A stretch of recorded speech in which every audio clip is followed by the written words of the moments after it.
Healing process. Pag-usapan naman natin patungkol sa healing process sapagkat may nag-comment uli sa ating video itong I think ito atang huli kong video, may nag-comment sa akin na pastor baka naman pwedeng pakigawan nyo ng vlog patungkol sa healing process. Meron akong nagawa na live, sa live diniscuss ko na ito na once na nasa healing process ka na, magsisimula syempre yan sa dumping period.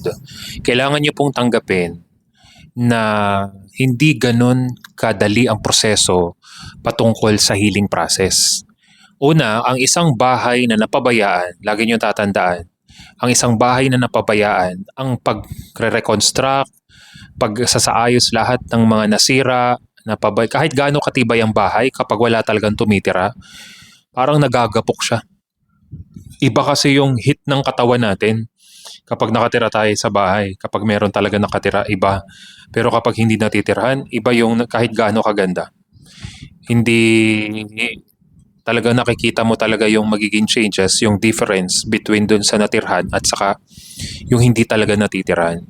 Kaya ang mga nasa proseso, yung nasa healing process, una, yung may mga matitindang uric acid, sa sisimula, pag kumain ka talaga, aantak talaga siya.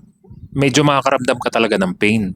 Kaya doon ko na-discover na hindi pala pwedeng isama ang gulay sa karne once na meron kang uric acid kasi talagang masakit siya talaga. Pero nung pinatanggal ko si gulay at nag-focus sa karne, hindi na siya umatake. Pero sa simula, kapag matindi talaga yung pain, from the start, habang nag-a-adjust pa tayo, pwede ka namang uminom ng gamot. Not necessarily mo agad yung sa blood pressure mo, yung sa uric acid mo, yung sa kung diabetic ka, matindi ang insulin resistance mo.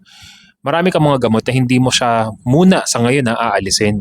At magsasabi ka sa doktor kung ready na ba, kung pwede na bang alisin. Doktor mo pa rin talaga magde-decide kung pwede na bang alisin yung gamot mo talaga. Once na nasa healing process ka, pag nag-start ka, minsan yung pawis mo, mabaho, maamoy, nag-LBM ka, may nagkakaroon ng skin rashes, marami basta nasa healing process ka. Base nga sa mga eksperto, sa mga nag-aral patungkol sa ganitong carnivore way of eating, maximum ng dumping period, pinakamatagal na 2 taon. Ganun po siya katagal. At yun po ay para sa mga stricto pa ha.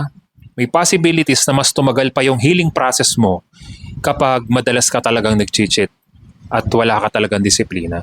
Doon po talaga matatagalan ang healing process mo. Kung ako sa'yo, bakit po ba kailangan gawin ang lahat ng ito? Gusto mo bang makalaya na sa gamot? Gusto mo na makarecover? At bumalik uli sa dating sigla ang iyong katawan?